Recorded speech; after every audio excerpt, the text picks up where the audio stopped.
Hey there, and welcome to the Cyber Resilience Brief, a SafeBreach podcast, the podcast that's all about helping you build real-world cyber resilience. I'm Tova Dvorin, and every episode we unpack what's working, what's evolving, and what you can actually do to stay one step ahead of attackers.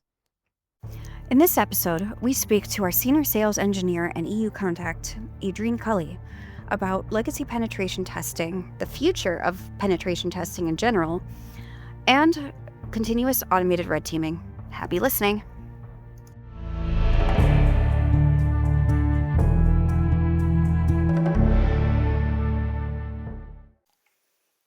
Good morning, Adrian. How are you today? I'm very well, Tova. How are you?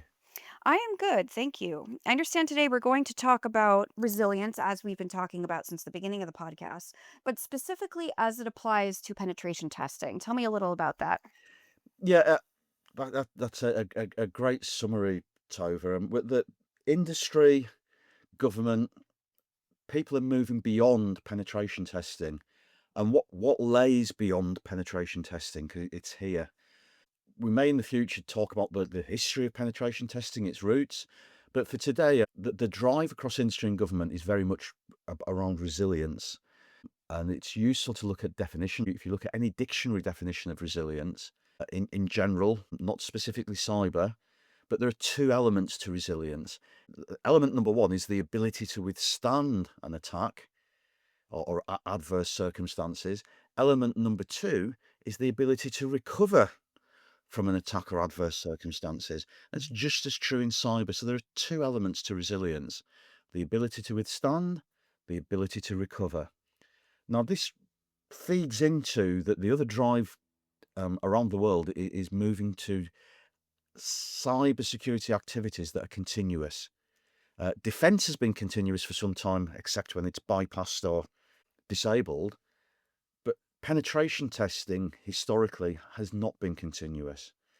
What lies beyond penetration testing is breach and attack simulation, and yet another acronym. I apologize for people drowning in acronyms, but CART, which is continuous automated red teaming. Penetration testing is just one element of red teaming. There's much more to red teaming. It includes physical real world activity. It includes social engineering. It's way beyond the strand that is penetration testing, and that has its place. It had its place historically. However, many businesses would be penetration tested once every 3 years, once a year.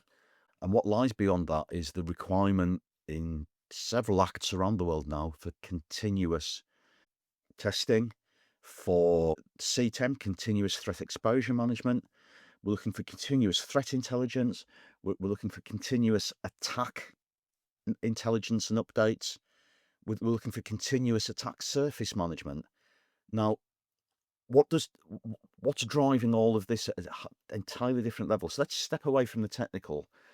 In the C-suite, chief officer land, this is about achieving proactive risk management across the entire security life cycle.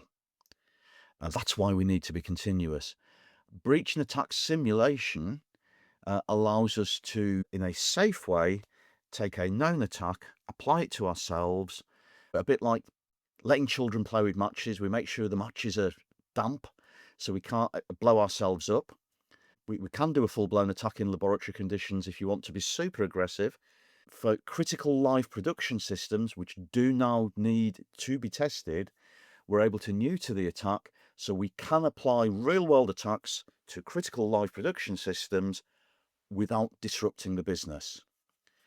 Now, the next level of this, again, back to the principle of what's beyond penetration testing, is attack path validation. And what do we mean there? Within the concept of proactive risk management across the entire security lifecycle, breach and attack simulation is known attacks. We have an element of our platform we refer to as Propagate, which does attack path validation. That very clever piece of coding and tool is extremely dynamic. And what it does is, rather than emulating or simulating a known attack, it's creating attacks on the fly. There is an element of it, several elements of it that are AI driven, that are creating AI code that's never been seen before. It's also looking for chains of vulnerabilities, chains of attacks that are previously unknown to ourselves, to our partner or customer that's undertaking the testing. And why are we doing this? Well, that's what attackers are doing, seeking 0 days. We just had a few days ago the Microsoft SharePoint vulnerability, a large part of which remains unpatched. That was found by serious threat actors from Chinese military intelligence, the Ministry of Security in China, the MSS, undertaking this activity. Propagate allows us to do that for ourselves. So validating our security controls allows us to take known attacks and attack ourselves, hack ourselves before anybody else does. Propagate is we're looking for 0 day vulnerabilities within our organization before anybody else finds them.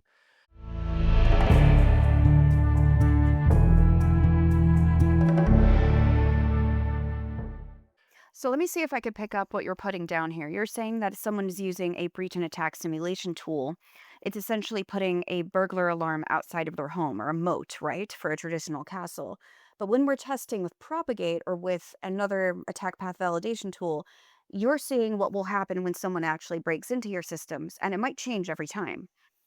So I like that's a great analogy, Tova, and I like to use the analogy that for a business, they're more akin to a nation state's embassy in a hostile foreign country than they are to a home. Why? Well, other nation state advanced threat actors are very skilled at disabling burglar alarms, to stick with the analogy.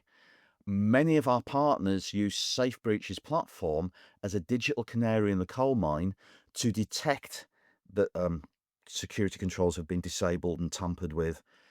Many vendors now, their security controls contain anti-tamper mechanisms, but the paradox is, but if it's disabled, the anti-tamper mechanism won't trigger.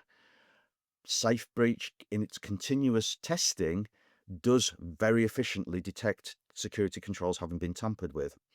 Now, when we switch, to stay with the analogy, into continuous automated red teaming, we're moving into the activities that intelligence agencies undertake against that embassy in a hostile foreign country, probing constantly for any weakness, any flaw, anything that can be exploited. And that's what we're doing with Propagate. It's a very aggressive tool. It's largely living off the land. It is non-disruptive, but it's a killer automated attack, and we're looking for something that's got a very high success rate. We're looking to be in the 98% plus successful attacks. We always come back to remediation, whether we're in breach and attack simulation world or continuous automated red teaming world. We're always looking for remediation, but this is where we get to proactive risk management across the entire security life cycle. It, it's no good just finding a flaw. We have to then remediate that flaw and retest. That's why we're looking for continuous, because the real activity here is proactive risk management across the entire security life cycle.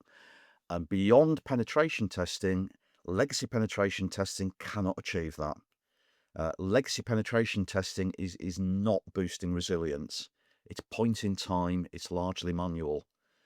There's always a strong human element, that's very much needed, but we're trying to reverse the adversary advantage. We're trying to disable the adversary where possible, and many adversaries have considerable resources. What we're trying to do is punch way above our weight. We do punch way above our weight to take all of that knowledge and experience and skill and cutting edge techniques, cutting edge known attacks, cutting edge threat intelligence, and apply it continuously. But not only looking, as I mentioned before, hacking ourselves with known attacks, but looking to find previously unknown vulnerabilities, previously unknown chains of vulnerabilities, and it's the chaining that's critical. We're building up on attacks. If we find one weak point, where's the next weak point? Where does that then get us to? If we declare a particular machine as being the 0 patient, what can we do with that? And we do two things. we calculate the blast radius, and by that I mean if that single machine is compromised, how far can an attacker get from that machine? And then the blast fallout. The blast fallout is how much damage is done. How far can I get and how much damage can I do? And these aren't bailiwicks of traditional legacy penetration testing.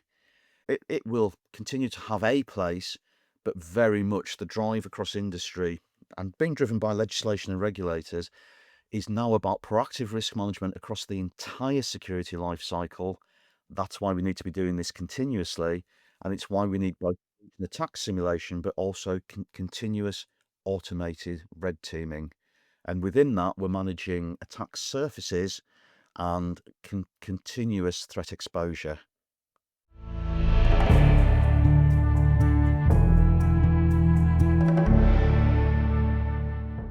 I see.